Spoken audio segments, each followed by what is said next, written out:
Hi, everyone, and welcome to the COVID-19 Symptom Data Challenge Showcase event. I'm Mark McClellan. I'm the director of the Duke Margolis Center for Health Policy.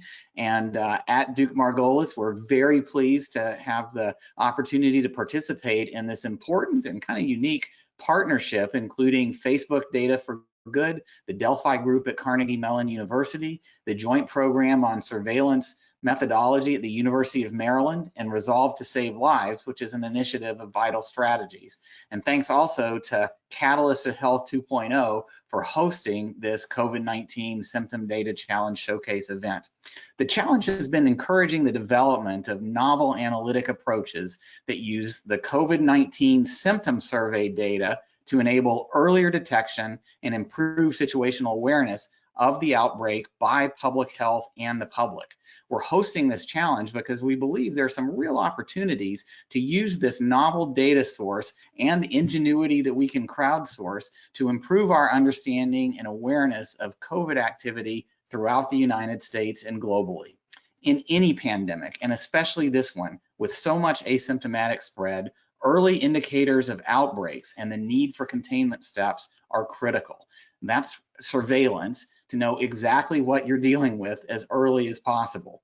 And we're seeing growth in other approaches to get ideas about outbreaks earlier, like the use of proactive testing in settings like screening testing, in settings like high-risk settings like nursing homes and prisons and other places where there are essential workers who are at risk. But such testing and reporting is far from comprehensive.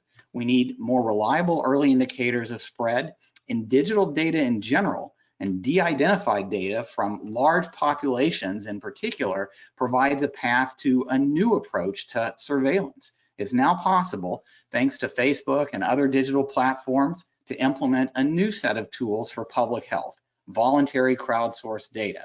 And the COVID Symptom Data Survey provides those kinds of metrics. The question is, how do we make the best use of these new types of data? And here too, again, crowdsourcing has been the path forward. The COVID-19 Symptom Data Challenge has been about engaging and energizing the broader academic and scientific community.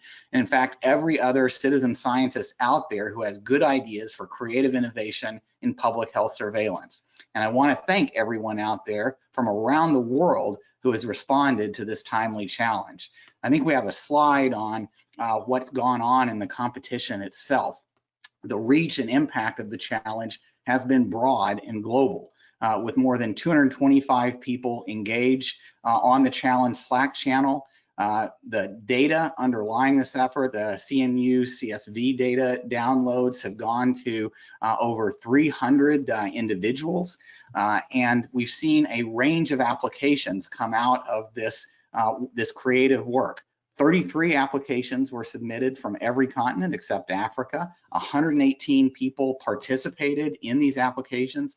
54 organizations, 35 academic institutions, 19 companies.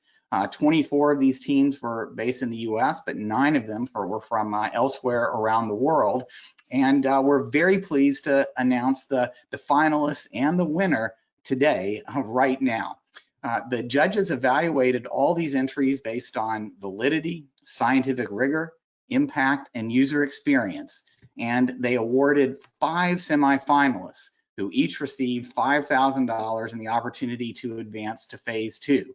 This included Corona Surveys, DeepOutbreak, K&A, PathCheck, and the University of Washington Electrical and Computer Engineering, Computer Science and Engineering programs.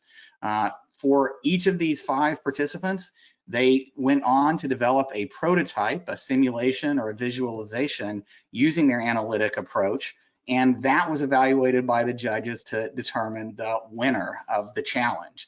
And again, very pleased to announce that DeepOutbreak, a team with members from Georgia Tech, the University of Iowa, and Virginia Tech, are the winners. They created a framework for forecasting the domestic activity and trends in transmission of COVID-19 and symptomatically similar illnesses.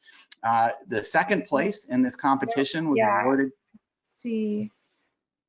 The second place in this competition was awarded to a Russian-based team working with the World Bank and the Higher School of Economics, whose approach leveraged both the United States and global symptom survey data sets to explore the effectiveness of behavioral interventions on the spread of COVID-19 over time. So as the winner of the challenge, DeepOutbreak gets $50,000 and will have their analytic design features included in the Facebook Data for Good website and partner forums, including blogs and community websites. And as the runner-up, K&A receives $25,000 and an important contribution to our ability to do surveillance. So thanks again to all of the participants. We've got a lot more to cover today, and to help MC and introduce the next part of today's event, I'd like to introduce Dr. Farzad Mostashari, who's the CEO of Alidade, former leader of the Office of the National Coordinator for Health IT for the US government, and also a longtime both public health expert and innovator in digital technology. Farzad, really glad to be with you today. Thank you so much, Mark, and we're really excited to hear from what our contestants have found. Are you able to turn on your camera, or whenever you can, please do. And what I'll do is quickly outline the schedule for the program. We're going to start by learning from the winning submissions from the teams themselves. We're going to hear from DeepOutbreak, followed by K&A. After that, we're going to have a public health utility chat, or a fireside chat, if you will, with Tom Frieden, President and CEO of Resolve to Save Lives, and KX Jin, the head of health at Facebook, where they're going to reflect on the challenge and discuss the public health impact. I'll be moderating that. We're going to then hear from partners at Resolve to Save Lives. These are the folks who were affiliated with the challenge teams. They were not eligible to compete for the challenge, but they've done some great work regardless. And we're going to hear from partners at Resolve to Save Lives and Vital Strategies, Boston Children's Hospital, Harvard Medical School, Alidade, and from Facebook's physical modeling team about the related work we've been doing. And then we're going to hear from the other three remaining semifinalists: Corona Surveys, PathCheck, University of Washington, as we heard.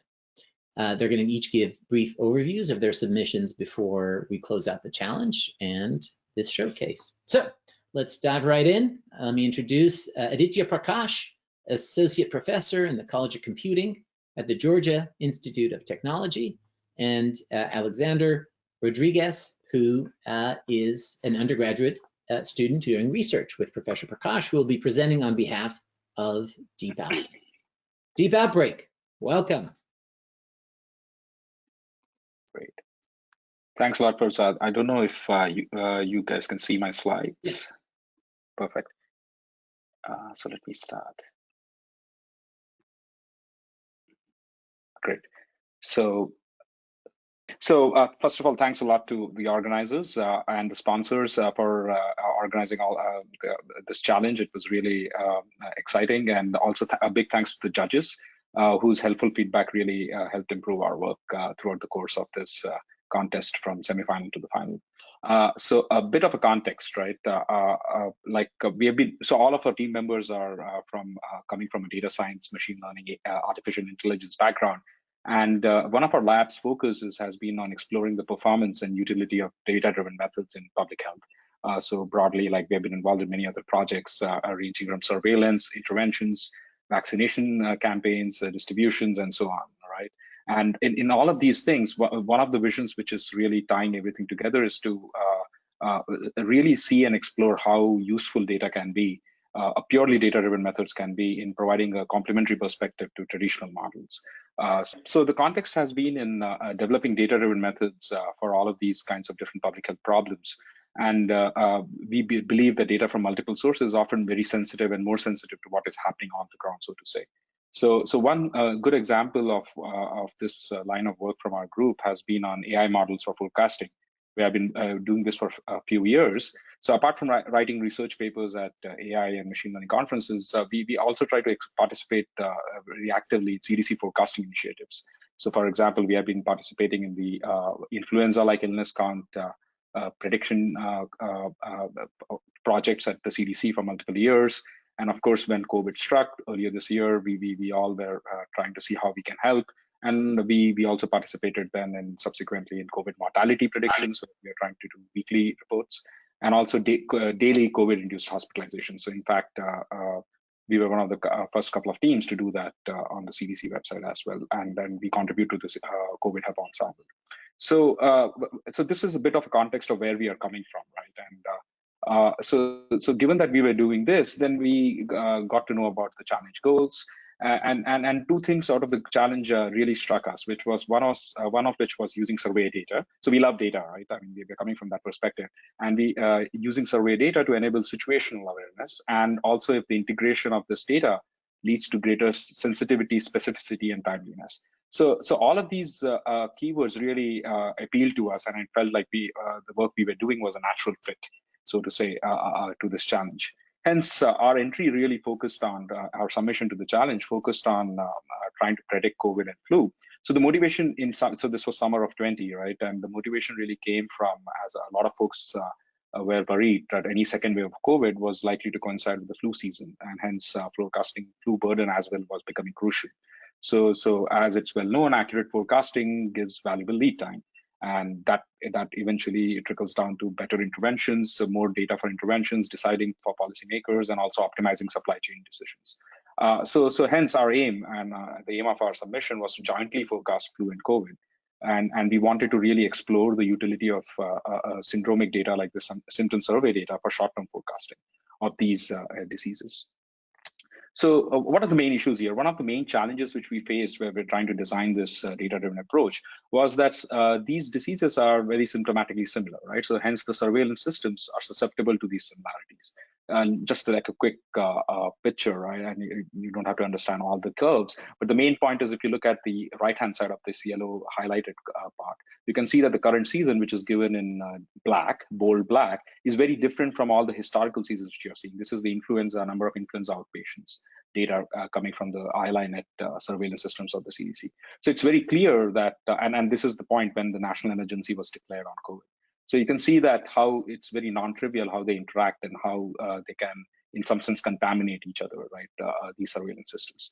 And the additional main challenge was also that COVID being a really emerging novel scenario, you don't really have that much data. Even the systems for collecting the data were not well developed at that point. And it's really, and you really need robust AI and machine learning techniques to extract the maximum knowledge out of these of this kind of a situation. Hence, our approach was pretty, I think, again, natural in hindsight, which was leverage the historical flu data because we have a lot of that, thanks to the hard work from CDC for the past 20 years, and then also leverage these new signals which people are volunteering to collect, which are related to COVID. So this can be like line list data from the CDC, like Johns Hopkins, mobility data, testing data, and a whole slew of them. So we are using many different signals. But the main thing which we want to highlight is that, remember, one of the main challenges was the symptomatic similarity of these diseases. And that's where the FP symptom survey data was really especially useful, because they were like COVID CLI, which is COVID-like illness, and WILI, which is influenza-like illness surveys as well in that data. So again, this feel like a natural fit to us in the sense of what we really wanted to do scientifically, and also what was available, being made available to us from the challenge. Okay, so long story short, we designed new deep learning based models. I won't go into the details, but there are a lot of cool AI problems here about steering historical deep learning models using transfer learning and knowledge distillation, and also how do you develop robust models which are also give you principal uncertainty estimation. So these are all classic, in some sense, AI problems, and this gave us a nice playground to test out our ideas and methods. And it seems like our method seemed to work well. For example, just a quick rundown of performance, just raw accuracy, right? So if you look at forecasting the influenza curve, which is the ILI in presence of COVID, our method, which is in the red, is like adapts better to the scenario than almost like in 10 out of 11 regions from all the other state-of-the-art methods, including like the national region. And in addition, for COVID mortality and hospitalizations, which our group, as I said, has been participating at the COVID hub, our point predictions on an average have been more accurate than the official ensemble, and also the probabilistic predictions are very competitive. So it seems like, okay, we developed a deep learning couple of deep learning models, and then it seemed to perform well in raw accuracy. But now I'll take it to Alex, who can talk a little bit more about a few experiments on how do we explore Symptom data utility itself. Alex. Thank you, Aditya. To explore different facets of the utility of survey signals in forecasting and in the pandemic, we ask specific questions. First, do survey signals help with overall performance? Second, what is the predictive power of the symptom signals? And third, which aspects of forecasting do survey signals contribute to? Please next. For question 1, we compare our CDC submissions for COVID forecasting with the same model, now including the survey signals. This is a US heat map depicting the percentage of change in forecasting accuracy. The more green indicates that adding survey signals help more in forecasting accuracy, and more brown indicates that they are not helping. We found that survey signals help in 21 of the 51 regions evaluated. On the other hand, for the regions in brown, based on our experience with our model, we suspect these regions may require more statistical support in the data collection. Next, please. Here we want to understand the predictive power of these symptom signals alone. In the plots, the golden line are the predictions for our model only using survey signals. We found that for short-term forecasting, performance will be comparable to the model with using all the signals. However, for longer term, they usually overpredict themselves by themselves, but it still corroborates the correct trend. Therefore, in general, we recommend to use them in conjunction with other signals. We have more examples in our white paper. Please next. Which aspects of forecasting does survey signals help in? We have already saw that it helps in raw performance, and also we found that it helps in anticipating trends. We present here ILA and COVID examples, but let us focus on the COVID examples in the right. Look at the blue dotted line. Without survey signals, the predictions are going down, while ground truth is going up, which is the red one, is going up. In contrast, adding survey signals, which is the rightmost plot, help us to anticipate the upcoming trend. We have more elaborated discussion on this point in our white paper. Now I pass back to Aditya. Thank you. Great. Thanks a lot, Alex. So a quick summary of what we found, just what Alex described well, which was, do survey signals help with performance? The answer is clearly yes. And they are in fact mostly complementary to the other data sets we used, and it also helps improve performance in a majority of the regions. What is the predictive power? We found that it was especially powerful for short-term forecasting, like 1 or 2 weeks ahead, right? Or 3 weeks, up to 3 weeks ahead. And sometimes the survey signals alone give a very unique perspective. Like, for example, as Alex showed, it can also lead to changing trends, and which is very valuable, especially as we are interested in lead times. And for longer term forecasting, we found that we should use it in conjunction with other signals for that. And what aspects does forecasting contributes to? So we generally found that it helps in anticipating future trends in addition to clear accuracy. So what's next, just to conclude? So the research which this triggered, we wrote a couple of research papers, and they'll be appearing at the top AI conference in early next year. So there are many open technical questions here, which makes us also happy. At the same time, we are continuing to submit to CDC incorporating survey signals. So that is important work which we do every week. And more complementary dimensions which we are exploring is to incorporate other sorts of data sets as well, right? So for example, point of care information and more behavioral data. And this is where I feel that the survey signals and the symptom data which was released was so valuable. I mean, like, for example, vaccine adaptation, distribution. I think this would be really crucial in the coming months to do a better job at these forecasting tasks. And we are also exploring many other things in context of extending these techniques to hospitals, where we are doing this in context of hospital-acquired infections like C. diff and COVID as well there. And campus situations like which can guide reopening policies, and also extend it to other geographical regions. So we have a bunch of projects. So we are looking forward for partners. So if you're interested, just shoot me an email. So thanks again to everyone, and also the data collection volunteers. I think without them, we would not be able to do all of this. And yes, thanks. Any questions? Question from me. This is Christina. Good to meet you. So how has your work, your research changed since the start of the challenge? Has anything sort of improved along the way? Can you share any lessons learned? Definitely, Chrissy, that's a good question. So I think one of the things we were hoping for, and I think that's what I was trying to emphasize here, so maybe I'll quickly share that slide, was that really trying to forecast both flu and COVID, we needed some symptom data to do that. because they share symptomatic similarities. So some sort of symptom survey data can help us tease out that difference and do a better job at that prediction. So that's where I guess it was a very good fit with what this challenge was itself giving out, and that's why we thought that this would be great, and that has led to clear improvements in performance. As I said, we are doing very well in both influenza as well as the COVID forecasting. So clearly the data release has helped us really tune our method to that. So Alex, I don't know if there's something else you want to add to that. No, thank you. Thank you. That's great.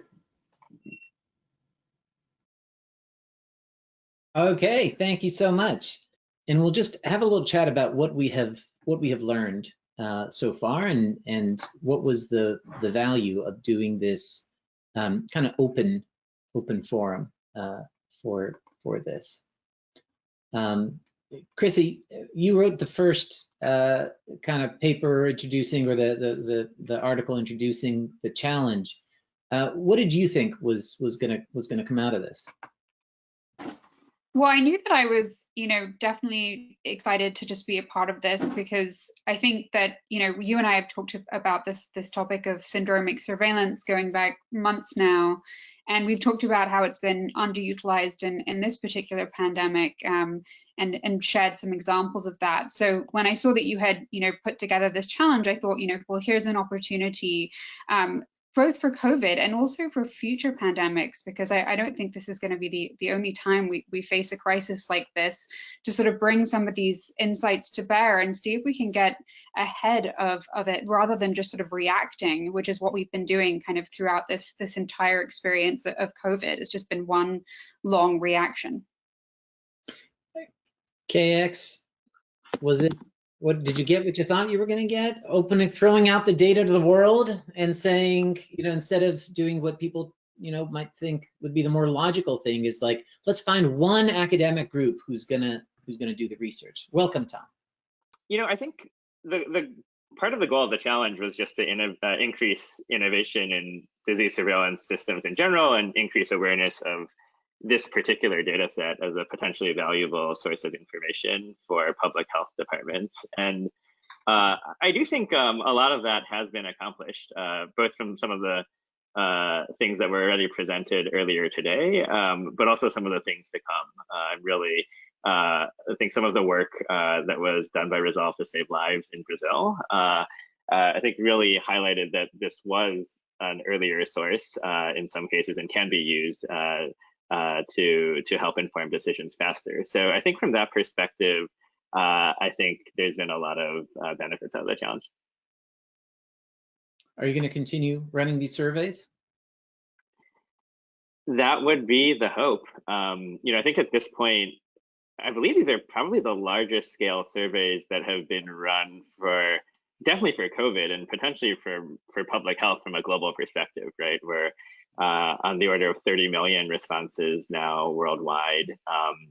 But I think the real driver determination for where this goes going forward is how valuable and useful is it, right? Because ultimately, we want to do things that will help the public health response and have a real impact. And if it does, I think we're quite committed to continuing to invest in this. And if it doesn't, then we should learn and do something different. And again, I have a lot of optimism based on some of the learnings already, and also thoughts on what we could be doing better, or areas for focus going forward. But overall, I think if you'd asked me 6 or 7 months ago, I think we've learned a lot, and I think there's a lot of potential in this approach going forward.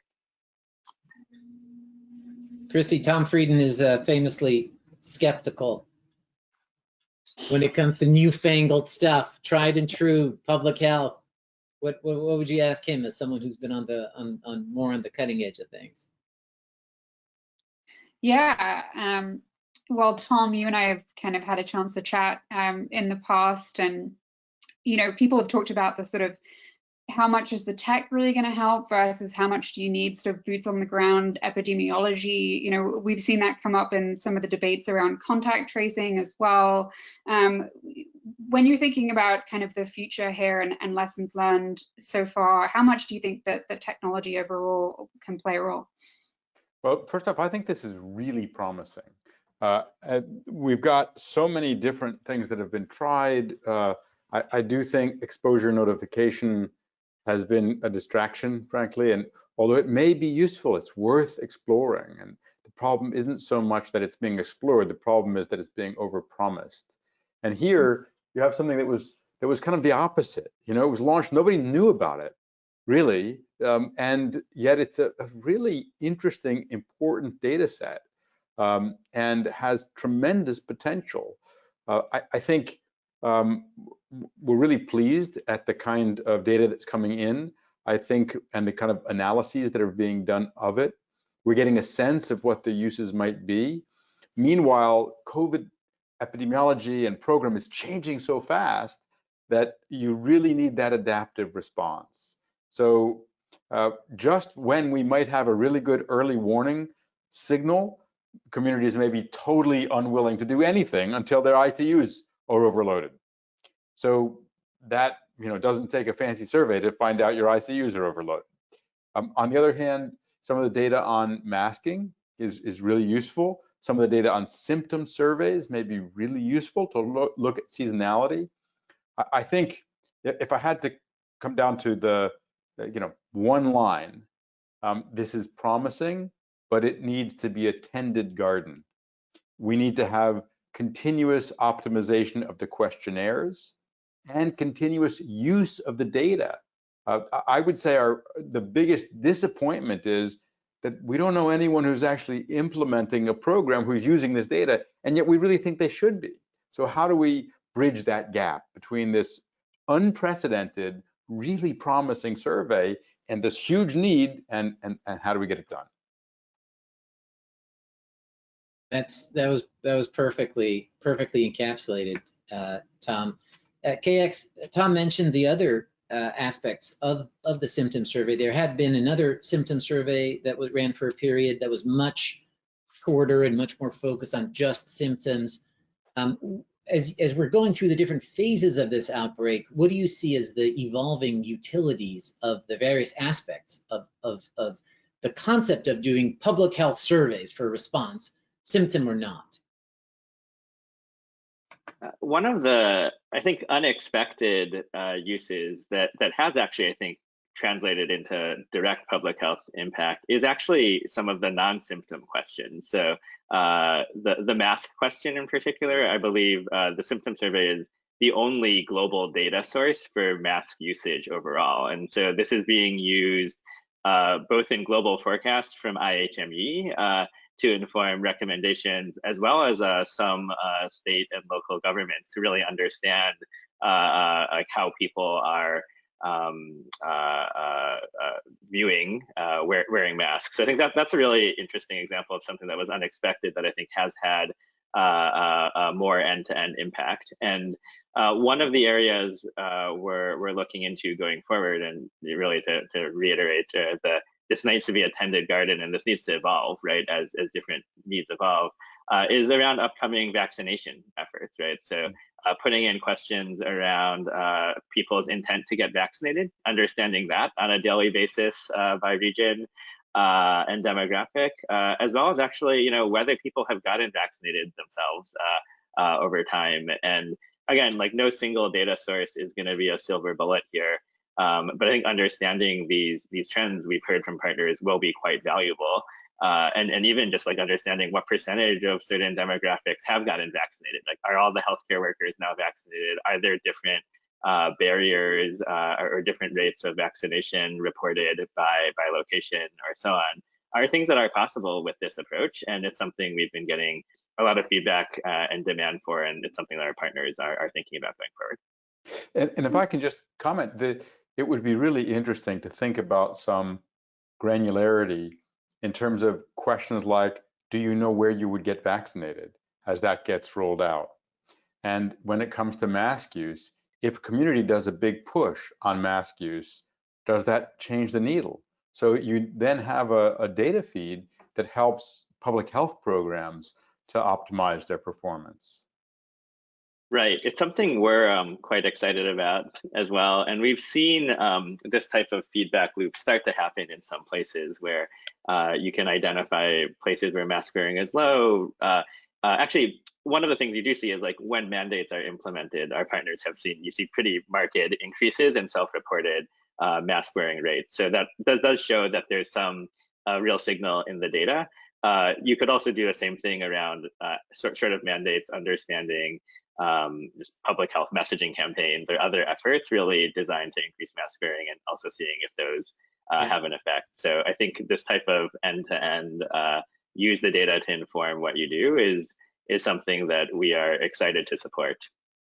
One of the interesting data pieces of observations that came out of this was that the question around, do you know anyone in your network who's gotten COVID, was interestingly, I had thought that it would be a later signal than your own family, but it turned out to be a surprisingly good indicator of the outbreak. And I think, KX, given that the surveys originating from, I mean, the push, right? The offer to do the surveys originating from Facebook. I'm curious if you think now that we could, given that you have knowledge of the person's network, kind of how this is changing your thinking at Facebook Data for Good in terms of being able to implement kind of the network graph of people's relationships in terms of getting useful information about what's happening in society. This was actually a really interesting learning on our end, where I think initially this was not how we and our partners had positioned the survey. We had questions about individual symptoms, but not so much focus on the, do you know anyone in your community who has some of these symptoms? And I think it's actually been a really nice learning through the fact that the data has been open and other people have been able to play with it and kind of make their own analyses. And I think what we've seen is the symptoms and community type signal is actually quite strong, and especially in places where sample size is low, it gives a much cleaner signal than just the individual level responses, because you're essentially kind of getting additional sample by asking people whether anyone they know has some of these symptoms. So I think it's a very promising approach, because we also need to balance the time and investment of the people who are filling out the survey. It is a real investment, and we need to both honor that, but also be mindful of it going forward. And I think thinking about different ways to ask these questions that can still provide the value needed, that require fewer questions or fewer people, I think is going to be quite promising. So it's something I know we and our partners are thinking about quite a bit. Tom, as you are thinking through sort of both the local, domestic, and global response to the pandemic, let's use the example of just vaccines, because that's on everyone's minds now. Different countries around the world will have different challenges with communication. There will be different levels of vaccine hesitancy. So do you think there's a way to use this kind of data that we might glean from surveys to inform our response here on a global level and really make sure those messages are targeted? I think so, but we're going to have to be really careful, because Facebook, frankly, can be a platform for the very rapid dissemination of misconceptions about vaccines. And one of the things that we're all thinking about a lot now is, if 10 million people get vaccinated, you expect the day after they get vaccinated, a couple hundred of them to die, whether or not they got vaccinated. And so there will inevitably be rumors. Now, it may be that some of those rumors end up being true, that there is some very rare 1 in a million adverse event from this vaccine. There are systems being set up to assess that. But I think we have to put that bigger, huge risk in context. And then thinking about, it would be helpful to know what are different communities thinking, how are educational measures addressing it. It's been fascinating. I had a very interesting conversation. I'm not certain which vaccine expert it is, so I don't want to misattribute, but I wasn't smart enough to have said this. But when one of the polling said 50% of people said they would get a vaccine, he said, that's really high. we don't even know if it works, right? So let's wait till the data comes out and then we'll see. And so what I've been saying is I'll get a vaccine when it's FDA approved, I can review the data, and it's my turn. So what you're seeing now in the general survey data is 40% would get it to 70% would get it, because it's a really good vaccine. It looks really safe. That may bounce up and down as there are adverse events indicated, and then you have to think about pockets and subgroups. And we're going to have this oddness where we're encouraging people, and yet we don't have enough. And globally, we won't have enough for a long time. This morning, we had a very exciting meeting with a group of Black clergy who are working with their communities to try to address some of the vaccine hesitancy, some of the longstanding and well-founded concerns that they have about the racism of the healthcare system, and how can we both help understand the perceptions of the community and help address them. Thank you so much, Tom, KX. Chrissy is going to now take us to our next group, who actually is going to look has an approach that might be helpful in looking at the arrows of causality between all of these behaviors. Thank you, Tom. Thank you, KX. Thank you. Thank you. Chrissy, I'll drop off and you can introduce our next group. Fantastic. So we're going to turn now to our runner-up in the challenge, and that is KNA. So presenting today will be Ekaterina, she goes by Kate, Melianova, and Artem Volgin. And these two are the KNA that make up KNA. They are consultants at the World Bank and research assistants at the International Laboratory for Applied Network Research, the NRU Higher School of Economics in Moscow. So thank you so much for being here and presenting with us today. Hello, everyone. Hope you can see the slides. Yes. Yeah, as was said, my name is Ekaterina Melianova, and my colleague's name is Artem Volgin. We are from the KNA team. A couple of words about our background. We work as consultants at the World Bank, and we are a research assistant at the International Laboratory for Applied Network Research in Moscow. I'm going to present our work, which was called Policy Interventions and Voluntary Actions for Battling Coronavirus Pandemic, Multi-Level Vector Auto-Regression Modeling using the CMU and UMD Soviet data. So as it follows from the title, in this work, we wanted to see how policy measures and people's behavior are associated with the coronavirus pandemic, the spread of coronavirus, and what practical insights can be actually gained from such analysis. In brief, our problem for this research was that there have been quite a bit of studies that try to evaluate the effectiveness of non-pharmaceutical interventions to combat coronavirus. However, there was a scarcity of research that accounted for people's behavior in such analysis and that used survey data in their research. So we wanted to sort of fill this gap, and at least at the exploratory and hypothesis generated level, we wanted to demonstrate the possibilities of leveraging the CMU and UMD data in the analysis of the relationships between policy interventions and voluntary actions for mitigating coronavirus pandemic. We are going to present our results separately for the US and for the rest of the countries that were present in the data. So as for the US, we used an array of variables. They are listed on the slide. The most important ones are the following. Community COVID-like illness, or CLI, which is a percentage of respondents who know people with coronavirus symptoms in the community.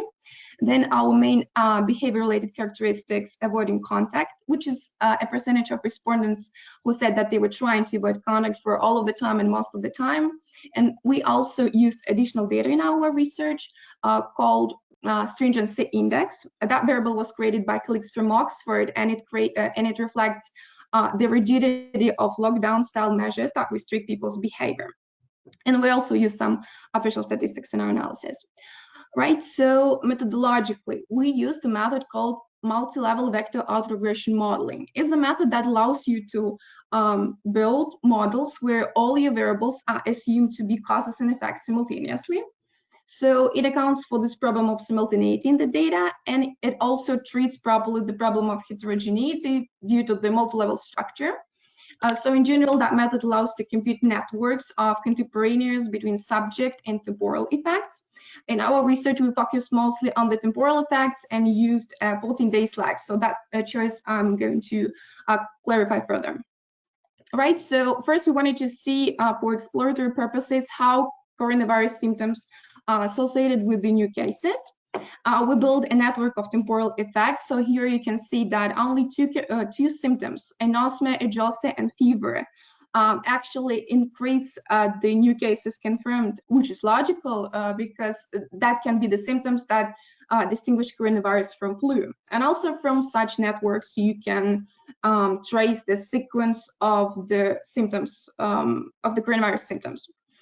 Then we built our main models using all of our variables that we were interested in, and we used two measures to register the spread of coronavirus. So we used community CLI variable that were present in our data and official statistics new cases confirmed. And so we built two separate models, and as you can see from these networks, the structure of the relationships is very similar, meaning that community CLI actually quite accurately captures the new cases variable. So further, we're going to use that variable in our analysis. Here we quickly justify the lag selection in our work. So we use the 14-day lag.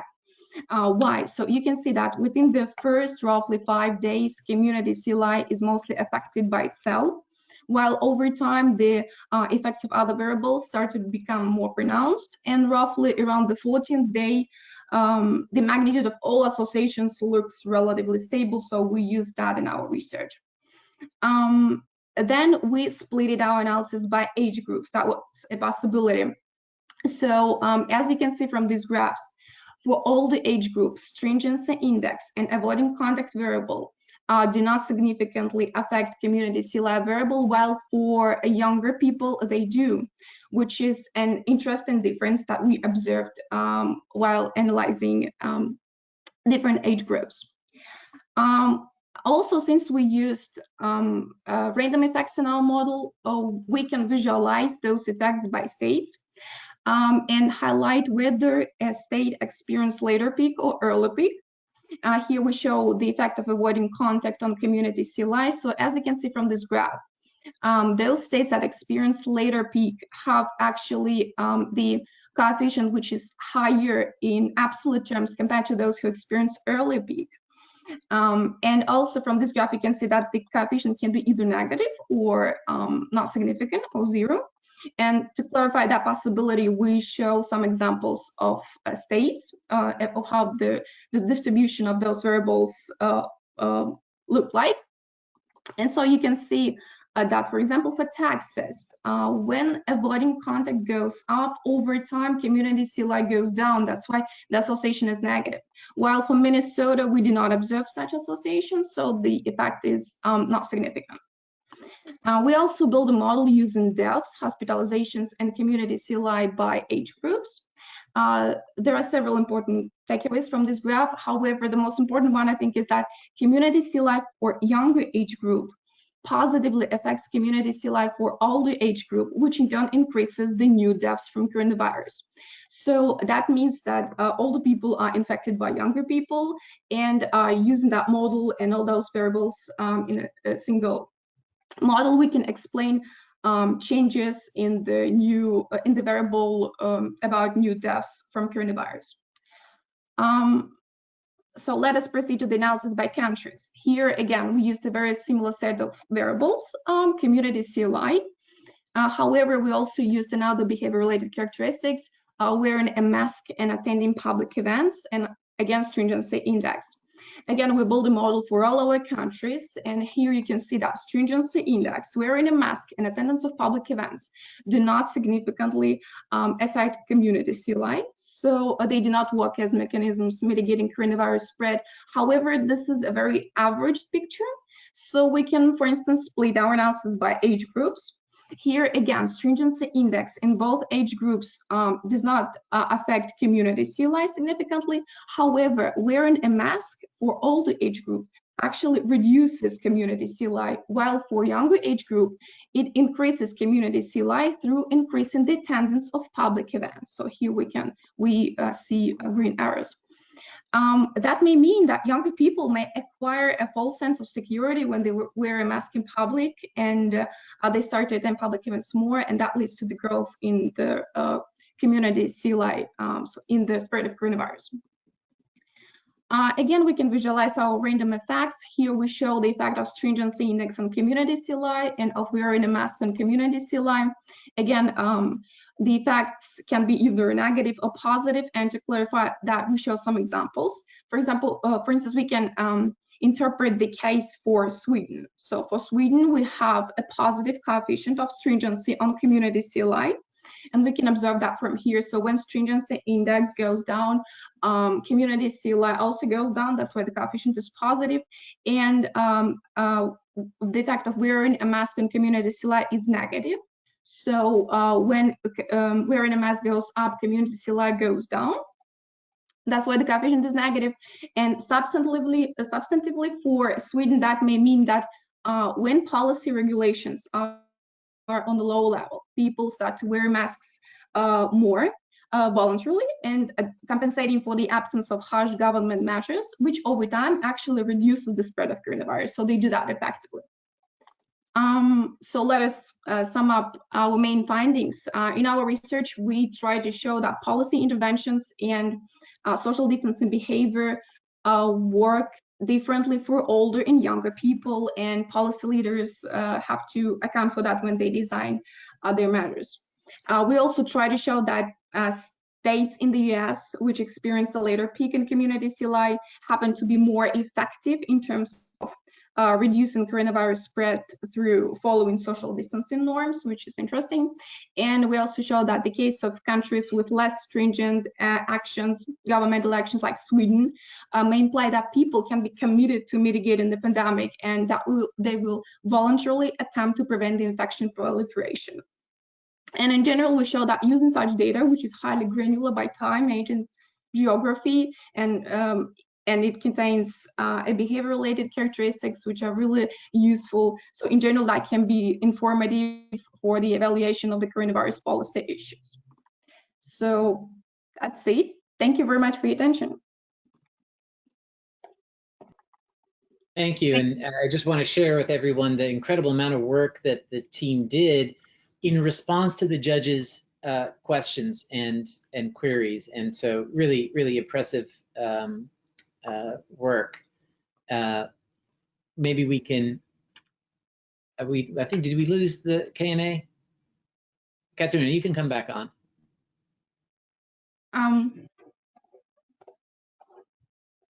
There you are. Okay.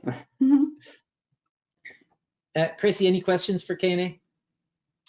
So what are your next steps? Where do you go from here? You mean what can we do in terms of yes, yeah.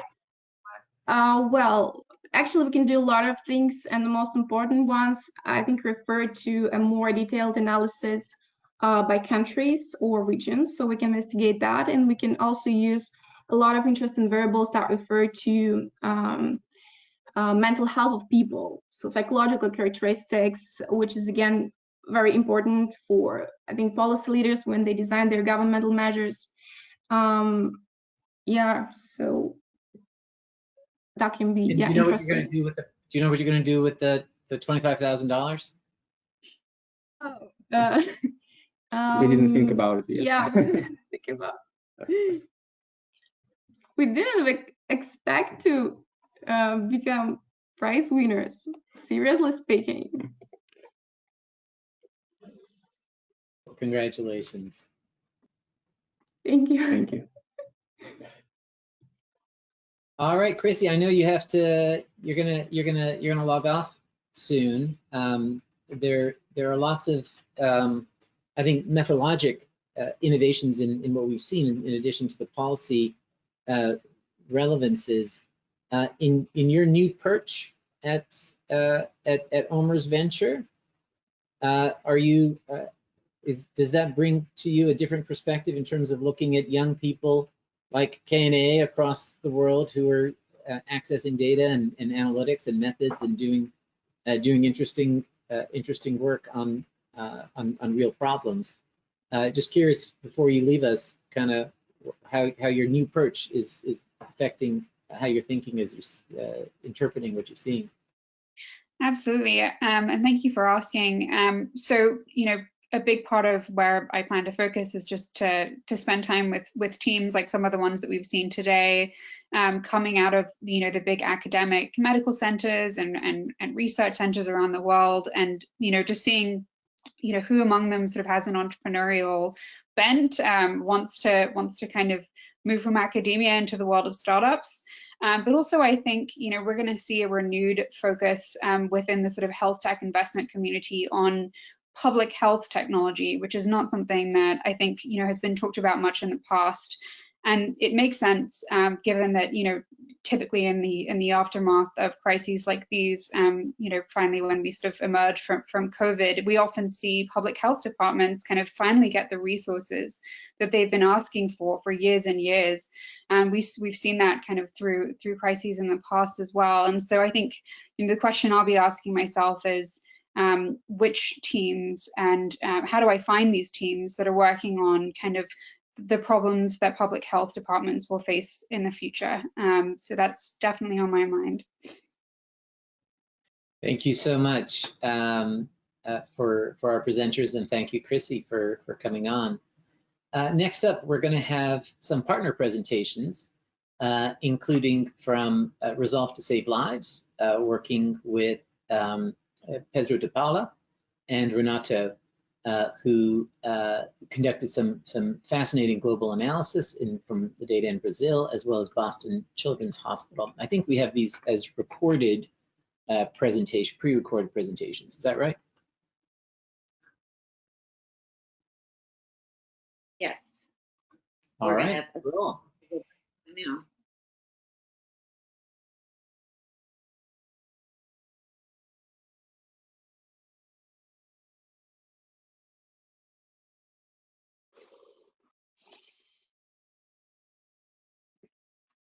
Thank you very much for inviting us to the Symptom Data Challenge. We want to present here the ability as early warning in Brazil.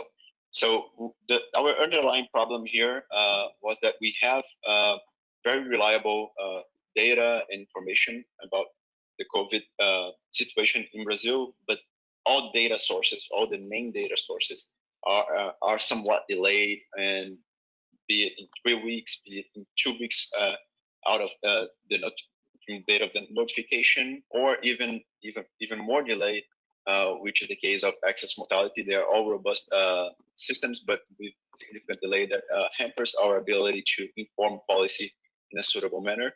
And we tried here to triangulate these data sources along with the Facebook symptom data to have better early warnings and better intel for government to provide up-to-speed response. So Renato will run you through the data insights, and then we can talk about next steps. So there are the time series of the official data sources in Brazil. The gray line is the official Minister of Health data, and the dark black is the SERI surveillance data. And in the beginning of the series, there is a difference between these two data sources. But after July, they seem to capture well the cases. The notification data were more than 2 weeks delayed compared to SERI data onset. We saw in the 2 peaks here, before the dark black in the symptom onset data from CVEP, and after 2 weeks, we saw the peak on the data notification from Minister of Health. In the end of the series, we saw unexpected drop in the Minister of Health, and the records were hampered by security problems on servers in this period, and it showed us the importance to have other data sources to help us to understand better the situation of COVID in Brazil. Using the Facebook search data, we saw similar trends among COVID cases from CVEB and Facebook data. And early November, we saw an increase in the Facebook data. And looking closely, we saw very different, which it's not perceptible in the COVID cases. But looking for the correlation between these two data sources, we saw a strong correlation between the symptom onset data and the CLI percentage. The correlation is 0.9 at the 0 days lag. So we believe this is showed the importance to have the survey to understand better the situation of COVID in Brazil. We took advantage of having this data published daily by Facebook in its API to be able to write up op-ed in one of our main newspapers, Folha de São Paulo, in its public health blog, that showed that we could actually, with Facebook data, predict the new surge, the second wave, whatever you name it, 3 weeks before the official data from the ministry was able to do so. And while we were facing a public health data blackout that lasted for 5 days. So this gave us an opportunity to showcase the usability, not only the validity that we already had studied, but also the usability and the importance of having additional surveillance sources to provide intel and insight for government. So our next steps concerning this project concern, and we are already doing this, we're talking to the consortium of all state departments of health in Brazil to use this data as early warning signals and for operational planning. And we also want to use another data that is in this data set that we don't have in other data sets in Brazil, which is the use of masks that can be very informative for policy. And in this process, we were able to find some interesting insights about surveillance, the already existing surveillance data sets that we expect to be able to share with public health actors in Brazil in a way that can improve the data sets and the use of this surveillance data in Brazil. So thank you very much. And if you have any doubts, just shoot us an email and we'll be happy to touch base with you. Fantastic. Moving on. Hi, I'm Keith Thompson, and I'm speaking on behalf of Team Validate today. I'll be presenting our approach for using scan statistics for localized hotspot detection of COVID-19. The rest of our team includes Farzad Mostashari, our CEO, Jing King, our VP of Analytics, also from the analytics team, Amy Graves and Olivia Tran, and then from our engineering and product management teams, Brendan Higgins, Zach Cross, Jason Baxter, Caitlin Schmidt, and Heather Lyles. I'd also like to give a special thanks to Professor Martin Kulldorff, who allowed us to consult with him on several occasions and for the use of his StatScan software.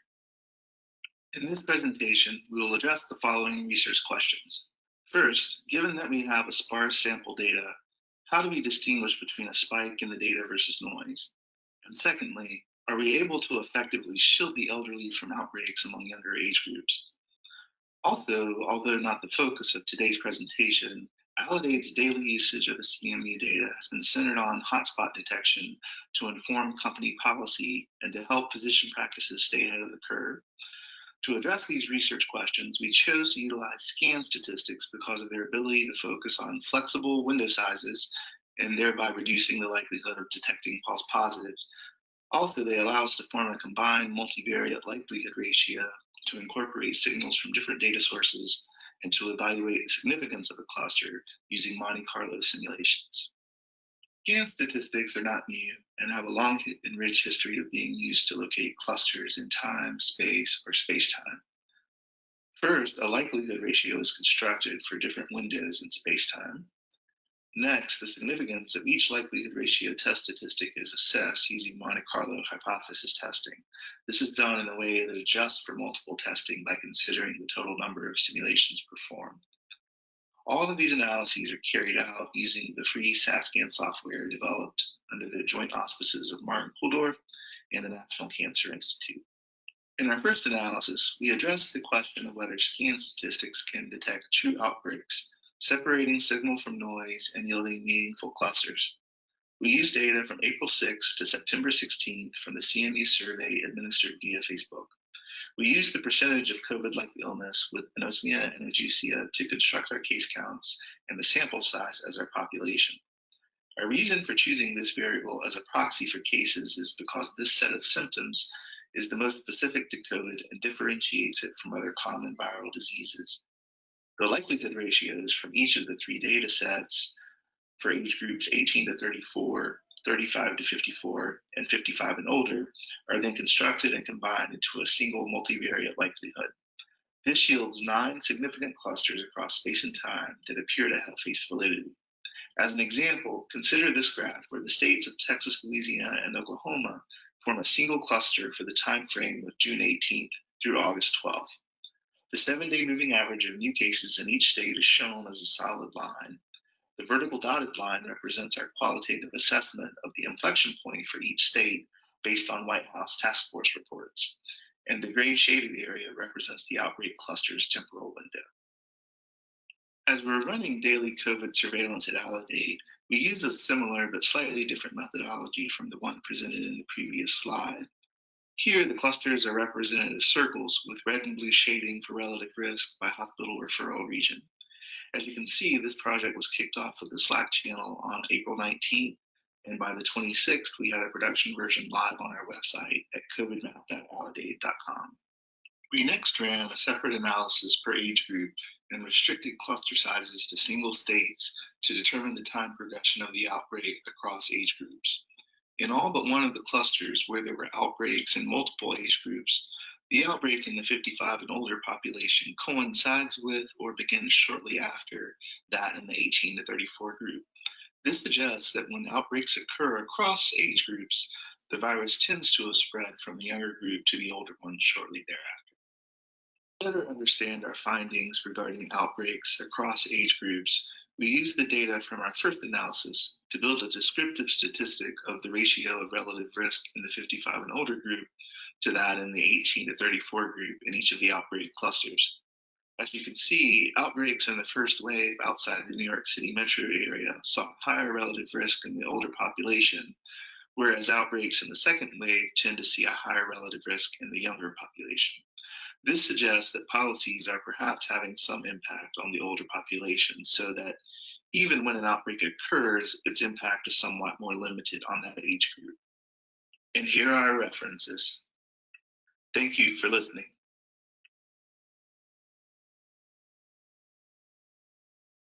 Hi, I'm Keith Thompson, and I'm speaking on behalf of Team Aledade today. That was a little strange, seeing my Slack channel note in there. All right, who do we have? Our final team. Hey, I'm Dr. Christina Barkium. I'm a research scientist at Facebook. Today I'll be discussing a few insights from the COVID symptom survey that have come from the COVID analytics team at Facebook. The analytics team is part of a larger cross-functional team that is supporting the COVID symptom survey. And our analysts contribute in a number of ways, but particularly look at insights that support the engineering and optimization of the survey. Today I'll be covering just a few of our findings relevant for the COVID challenge. One of the goals of the challenge was to find novel ways to produce early detections of COVID hotspots. At Facebook, we looked at signals coming from the survey to determine if there were good candidate signals for early detection.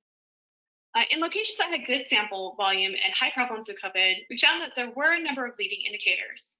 Here I have an example of Pakistan, and we'll be hearing about other cases from colleagues at other locations.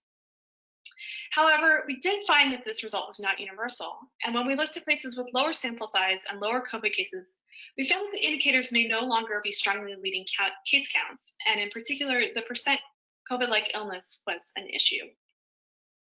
So here I have an example at Switzerland. In Switzerland, the prevalence of COVID was so low this summer that the likelihood on a given day that at least one person who took the survey had COVID was less than 10%. So we typically should have seen the percent CLI reported as 0. However, we did not. In fact, we saw a persistent signal of about 0.5% through the summer. And we've dubbed this signal a confuser signal because we don't believe it's COVID. Unfortunately, we find that it's quite noisy. And in the case of Switzerland, you can see that you do not have an early detection of the hotspot using %CLI due to this confuser signal. And we found this problem in a number of locations as well. And so the confuser signal is limiting the ability of the syndromic data to be used for early detection. And with that, we decided to look a little bit more closely into this issue to see if we could mitigate this confuser signal.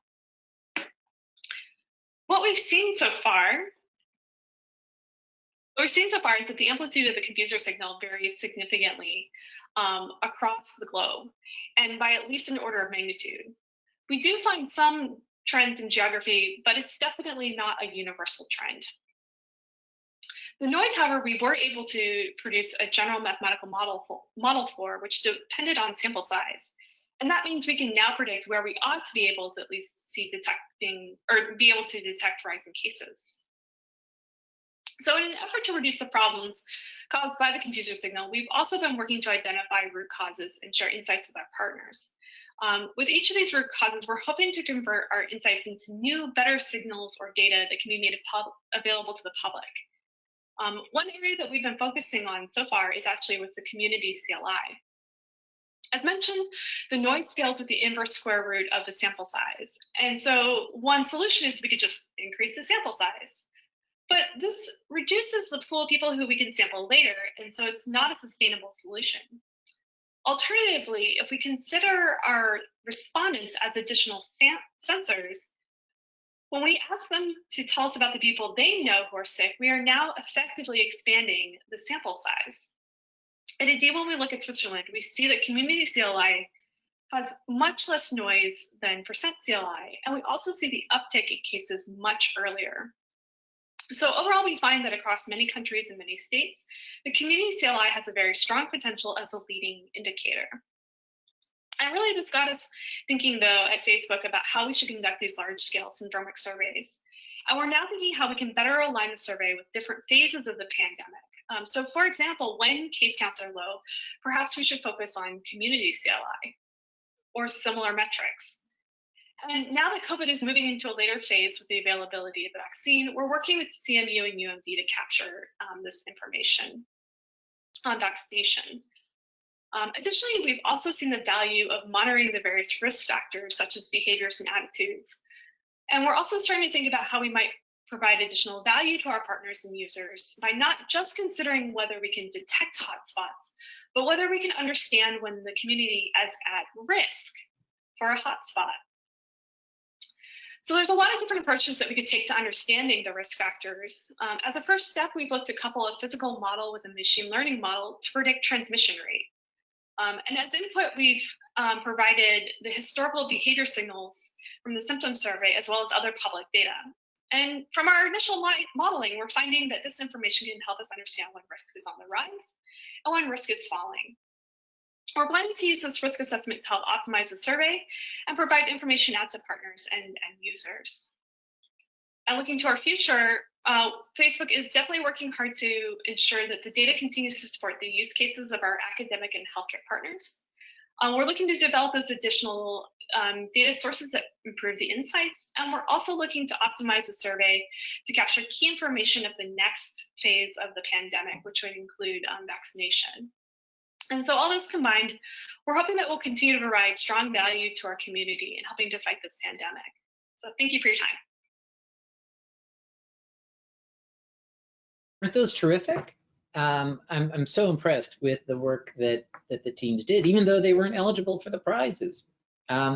We are going to now hear from the first of our semifinalist runner-ups. We're going to hear from Corona Surveys, who actually address some of the very questions that were presented by some of our previous groups in terms of the scarcity of the data and how to increase the signal given a limited number of samples.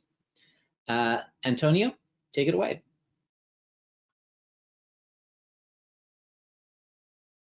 Can't hear you. I was muted, sorry for that. Good. Yeah, so I'm presenting the one of the semifinalists, the Corona Surveys team. This is actually a project that has been going on since March.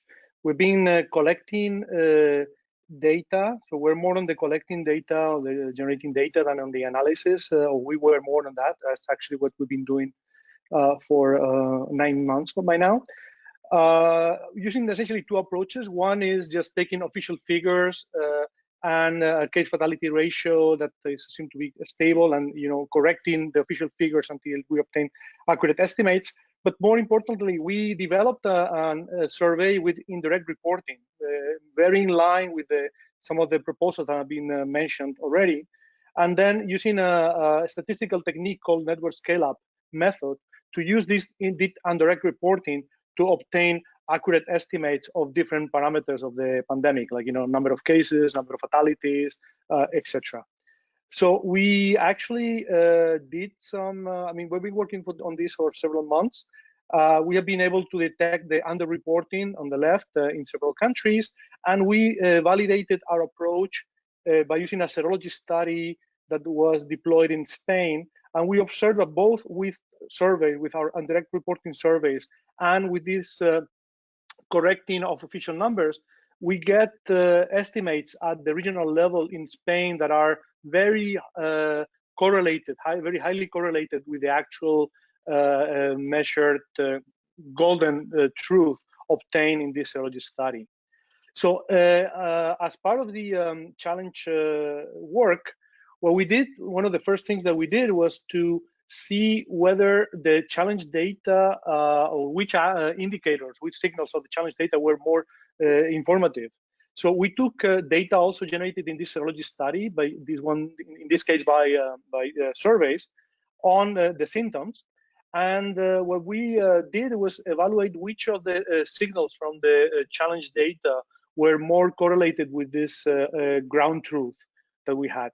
Surprisingly, we found that those with highest correlation were not symptoms per se, and what we found is that one of the indicators, one of the signals that was very informative was community CLI, which has been mentioned already several times during these presentations. When we apply correction to the signals in order to have similar values as the ground truth that we were using, we found out again that among the signals with lowest error again appeared community CLI. In fact, what I show there is a plot in which we show the three signals: anosmia, CLI, COVID-like illness, and community sick. And you see that the three of them are actually very similar once they are corrected. What we did then was to take the challenge data, our data obtained using surveys and correcting official data, plus some other sources of data like the European CDC, and created a large repository that we used to train a model, a very simple model. Essentially what we did is for all the signals that we considered, we obtained what is the optimal lag, essentially how much we need to shift the signal in order to have the highest correlation with a given target parameter that we're interested on, like cases or mortality. Once we do that, then we apply that shift, and then we train a generalized linear model that will be our estimator or our forecaster, and that's what we use for the forecasting. As you see, the blue line is the values that we obtain with this technique. The red line is the data we use for training, and the black line is the data we use for we compare with our data. Just to summarize, since time is pressing, we have used data. We have taken data from the challenge and from the corona surveys that we obtained, and we validated both data by using this serology study in Spain. We have created a large repository that we believe can be used for other use, in particular to be applied in other forecasting efforts. We propose a forecasting approach that we apply to multiple data sets in multiple countries. And I don't have time to present it, but we in fact studied the possibility of expanding and enriching the COVID-19 symptom survey with indirect reporting, like questions with indirect reporting, like the ones we are using in our corona surveys survey. which, as was already mentioned, improve a lot the coverage of the population that can be achieved. In general, we believe that combining our data, the data from corona surveys, with the data from the COVID-19 symptom survey has been a very nice experience, and it may be a nice symbiosis in the future. Thank you so much. It was fascinating seeing the different approaches that you took to this, and the potential increase in efficiency by getting a sense for each respondent of what the size of their network is, as well as how many people in their network have surveys. That was terrific. Thank you so much, Antonio. Next up, we have Path Check.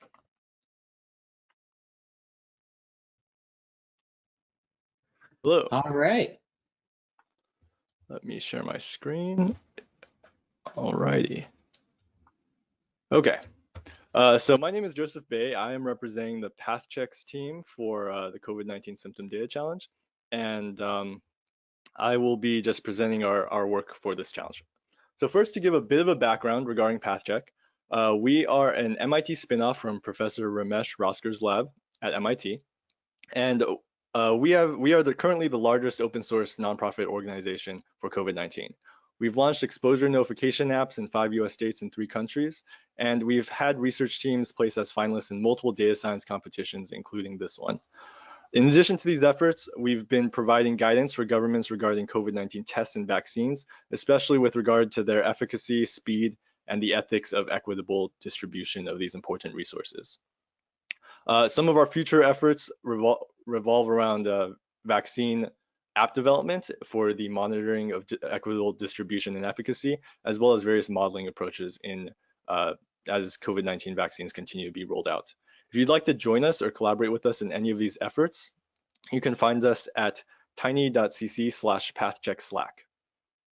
All right, so let me talk a little bit about our contributions for the COVID-19 Symptom Data Challenge. Oops. First, in this data set, we've identified several intriguing symptom correlations, and I will talk about that in just a few seconds. We've also shown that less than 20% of the features actually provided in this data set can accurately model COVID-19 prevalence, as well as be used to model future COVID-19 case counts. Finally, we've developed an interactive and informative dashboard, which you also see here on the right, or a brief snippet of that on the right in the form of this little GIF.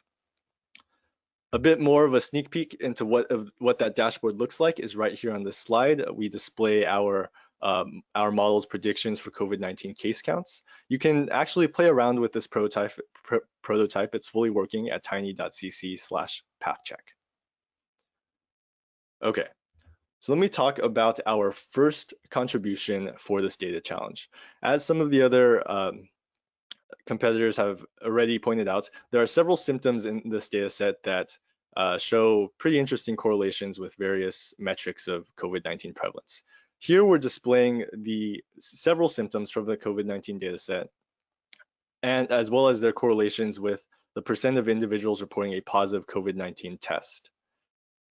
The 4 symptoms I've highlighted here, fever, anosmia, shortness of breath, and cough, are all known clinical manifestations of COVID-19 infection, but we actually see that there are pretty interesting different relationships between these symptoms and those reporting a positive COVID-19 test in the Facebook dataset. What we see highlighted in blue here are fever and anosmia, which, as other teams have already discussed, are strong indicators for COVID-19 infection. Here we see that their correlation with the % reporting positive COVID-19 tests is a pretty strong positive correlation. However, cough and shortness of breath, which are also known manifestations of COVID-19 infection, actually have low, as in 0, or even negative correlations with those reporting positive tests. This just goes to show that there are variable levels of discriminatory value, perhaps, in these various symptoms in the data set, and this is important as we develop our forecasting and prevalence models. So to talk a little bit about our time series forecasting models, these are results visualized for several US states from both our models compared with actual COVID-19 case counts. For each of these graphs, you see in blue the actual COVID-19 case counts reported for a given state across across a series of days. In blue, we've graphed our time series models prediction of future COVID-19 case counts from past symptom data. These models have been developed individually for each state, which is why we are visualizing several different results here. And while we have shown some of our most accurate results here, our models do not necessarily perform this well across every single of the 50 states. Some future work that we are intending on doing is looking into why there's variance in the performance of these models, but also to improve and fine-tune our models such that they can be used in the setting, as other teams have discussed, in the setting of low testing or low resource areas in the United States and elsewhere. We've also shown that to make these predictions, our models actually require less than 20% of the total features available in the total symptom data set. Using just the top 10 ranked features, we create these prediction models, and that goes to show that we can actually tailor these surveys or make them more efficient in terms of the number of questions or what questions they're asking as we continue to try to increase user engagement and user completion of these surveys. A goal of ours is to continue to develop these self-reporting symptoms or self-reporting surveys, both for COVID-19 infection, but especially as new COVID-19 vaccines roll out and are investigated for side effects and efficacy. So this is the main takeaway from our work on the COVID-19 symptom data challenge, but I'd also like to talk how that work has inspired us in our future directions. Currently at PathCheck, we are working in a variety of different directions to model and monitor the rollout of vaccines, COVID-19 vaccines over the next year. Some of our current work has been in modeling whether or not first and second dose adherence or different vaccination regimens using 1 or 2 doses may have differing effects on statistical reduction of disease spread. We also are looking to design, based off of our results in the survey, learning surveys that adapt questionnaires over time in order to monitor which symptoms or which side effects of vaccines might be most relevant. So a lot of the work that we've done on the Facebook Symptom Data Challenge has directly inspired our future work in working with COVID-19 vaccines. We've also done a lot of work with communication and education of the public, and you can follow some of that work at vaccine.mit.edu. And finally, we are developing a vaccine diary app similar to exposure notification apps that we have launched in the past, with a focus on maintaining privacy and increasing user engagement in order to monitor the efficacy and long-term health effects of vaccines. So I'd like to plug just one final time. If any of you would like to join us in our efforts or collaborate on any of these fronts, we invite you to join us at tiny.cc/pathcheckslack. Thank you for your time. Thank you so much. Well done. And our final team from UW. Okay, I'm talking about the merger of 2 technologies, compartment models and data from measurements, an optimal combination of those 2. And the people behind, we have a small group, a small team, but team with the right background. Myself, professor of electrical engineering, University of Washington, a graduate student, master's student, and Abby Flaxman from UW-IHME. And let me tell you why our work is important. As the infection continues to grow and it gets treated, we need the most accurate forecast of infections possible. And we stress the need for forecasts and accurate forecasts, and we will show accurate forecasts. The reason for this is not just for vaccines, not just for the next few weeks, even though that's extremely important. I feel this need is going to continue forever. The world's going to change because of this pandemic, and being able to pinpoint hotspots and forecast epidemics is going to become much more important than it ever has in history before. We have intention to be able to do with finer granularity than is usually done. We've been working at regions smaller than states, county level, municipality level, and we'd like to have regions even smaller than that. And we've integrated UW-IHME's model, which is an expert model coming from people who work in epidemiology, which is good for the state level, to work at the county level based on data and potentially to work at even finer grain levels. And we'll show that that works. We have highly accurate early indicators, which we'll be showing. Our 7-day forecasts are substantially more accurate than other forecasts for 9 out of the 10 regions we tested for the states of New York and Florida. Our approach is extensible to include other tests and surveys, can work with sparse and missing data, which we had to do for this, has low compute requirements, and work with most dynamic epidemiological models.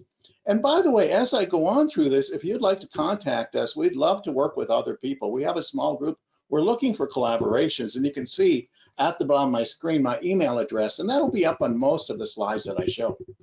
So we want accurate COVID infection forecasting at the region or county level. Let me give you one example. 2 counties in the state of New York. Here's Buffalo area, here's the Albany area, and look at the case counts for these 2. Erie County case count went up and then down. At the same time, the Albany case count at the county level was not following the same profile.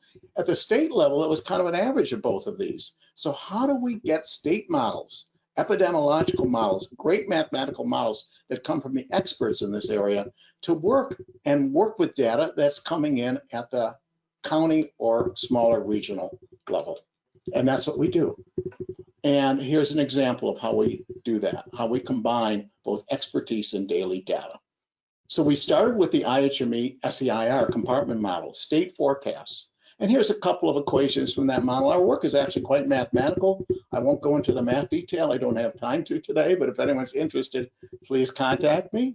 We then apportion the state forecast for the different regions we want. For example, if we want Westchester County, we take this model per day, and every day we scale it by some number less than 1, which is a fixed number for a given region, which is that region's population divided by the state population. You know, that's a crude way to go. We know it's going to have a lot of error, and that gets corrected. That's the point of our work. If the model is not perfectly accurate, or what we do with the model is not perfectly accurate, we expect that, and we can work with that, because then what we do next is take data that comes in daily and correct the model result using what I learned from Professor Rudy Coleman many decades ago. And we combine positive case rate as some of the data we use. We also use data from the symptom survey, anosmia. We also use household symptoms, which I'll get to in the results shortly. And we come up with a forecast based on the model, adjusted optimally based on daily data like this. And here's some of the equations for that. That's actually pretty complicated math to do it, but it works very well. And here's how well we did. This is, for example, a larger region, New York City. And what I'm showing you here is ground truth is gold. Our forecast is purple. The expert forecast, IHME apportioned by the population of the New York City area divided by the state of New York. Remember, the IHME is only for the state of New York. That was too low, but we were able to track it quite closely. Our forecast, in fact, we were tracking it. You can take a look at our forecast with case count only. It does better when we included household symptoms, a little better when we included smell and taste, a loss of smell and taste. And furthermore, we compared to a naive forecast as basically a strongman model. And you're going to see how well we did compared to those after I show you one more county here, Nassau County in New York. Nassau County, the actual case count, our gold standard is in gold right here. IHME expert models down there. We took the expert results. We start adjusting them as the days go on to forecast, and our forecast came in very close and beat the naive estimate quite a bit. And let's summarize how well we did, say, for New York State. And we have similar results for Florida and other areas to see that the lower we get for this, this is sum of daily squared 7-day forecast error, sum of squares. And what it turned out for New York City, we did the best with household symptoms. Low numbers are better for this. Albany County, lowest number was with household symptoms. The only place where the naive estimate did the best was Erie County. The other 4 counties or regions that we worked with household symptoms, it did the best. Loss of taste or smell did almost as good. And so our best performing results here are in bold for 4 or 5 counties. The symptom survey helped beat the other approaches to forecasting. And here's something that we did for a demonstration. When I think of the future and what the future is going to be like post-pandemic, people are still going to be worried. They're still don't want to get sick. And they're worried that there's a disease out there which is pretty devastating. So imagine I wanted to travel from Albany to Buffalo, New York. If I had a map that showed me what counties were okay, or for that matter, different regions at a finer granular level, I could figure out which way to travel When I'm driving, same thing. If it was airports, I could also figure out where I can stop for gas and be safe, where I can stop for meals, things like that, because we're going to have a future which is probably a compromise between actions in terms of trying to avoid disease, information that's telling us what to avoid, and staying as healthy as possible. So here's our conclusions. We have a viable early warning indicator, extremely accurate. We had square root reduction below the level of strawman, which is a naive forecast for 9 out of 10 regions, which is actually a pretty good result. Our forecasts were often improved by including Facebook symptom survey, where household symptoms seemed to help the most. Anosmia also helped.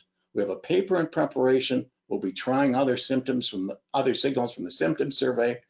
Our forecast for longer than 7 days, hospital admissions, number of deaths, we'll also be trying that. And some questions are, can we help advise holiday travel coming up? I'm traveling myself. I'll probably use the map that we produce. Can we help guide vaccine development? Can we provide early warnings of pockets of problems? Your suggestions are welcome. You can reach me at this email address, and thank you all. Thank you, Dr. Nicholas. Yeah. Wonderful. Okay, so we have been through now multiple presentations, and I'm going to try to summarize kind of what we heard across all of them. One of the big advantages of syndromic surveillance that we developed years ago was the idea that you use found data that doesn't have any cost, and you could do it kind of all the time and track for outbreaks by looking for changes. The symptom surveys, however, have cost. There's a cost to doing them. There's a cost, the opportunity cost of the other questions you could be asking. And there's also a cost to the participants. And so the question for us is, what is the role in the public health pantheon of massive scale symptom surveys moving ahead? And I thought that each of these presentations discussing, taking one piece of it, looking at the age distribution, looking at the impact of social distancing behaviors on it, looking at the impact in countries with low prevalence of testing, all pointed to different potential aspects of the utility of these surveys. And I think, to me, the most interesting idea is that we might hold these surveys in abeyance, have them ready to go, and almost auto-executing when we do see the potential for them to be useful in the event of outbreaks and pandemics. So I'm mostly grateful for all the incredible participation across the globe of our citizen epidemiologists who have been fighting, oftentimes in the absence of the institutions who should have been doing a lot of this work. They have stepped up and I think really struck a blow for open data and for a community of researchers who are putting themselves out. And so grateful to the work that's been done, the connections that have been made, and turn to Matthew Holt to take us home in terms of what the future will hold for this community. Thank you so much, Farzad. So I'm Matthew Holt, co-chair of Catalyst to Health 2.0, on behalf of my colleagues Indu Subaya and Elizabeth Brown, who've been working on this project for a long time. A couple of real quick things. So the first one is I want to show you that this is the main Symptom Challenge website. We will quickly have the presentations from today's event. Right now, if you scroll down, you see a bit more about the challenge. There's a whole lot more about the intro to the challenge. We will put a lot of information on this website at symptomchallenge.org. So that's one thing to note as we head out. And the other bit of housekeeping is that in parallel to this work we're doing with the Symptom Challenge, we, and funnily enough, the folks from PathCheck were also finalists in another challenge that Catalyst ran for the Robert Johnson Foundation. Part of that work, we've built this database, which is not about symptoms or data so much, but about organizations and companies. It's called Source Database, and it's a COVID edition. You can find it at blue.catalyst.health. It's an open database. We have tracked and analyzed a number of different companies by different categories in COVID. So let's say you want to look at companies based in testing, you can come and take a look. And if you click on the testing button, the cache will arrive in a second. It's having one of those moments in the wilds of Marin County where the data is a bit slow, but you can see a number of the different types of companies that you can go and look at more information about. So this database is around, we have several hundred companies, people and products in it right now, and that's available for you to look at right now. So please feel free to do that. So now I'm gonna just stop showing my screen. All it remains for me to do is to thank everybody who took part in the contest and all the people who have been involved in the Symptom Data Challenge as a whole. So for today, I want to thank Mark McClellan, Tom Friedman, KX Jin, and our co-moderators, Chrissy Farr and Faza Mostashari. I want to thank our overall partners. These include Facebook Data for Good, the Delphi Group at Carnegie Mellon University, CMU, the Joint Program of Survey Methodology at the University of Maryland, the Duke Margolis Center for Health Policy, where Mark's from, and Resolve to Save Lives, the organization that Tom Friedman is running, which is an initiative of vital strategies. And also I want to thank just everybody who took part in the challenge. A lot of people were very interested in this. We had, as we mentioned, many teams from across the world. It's really fabulous.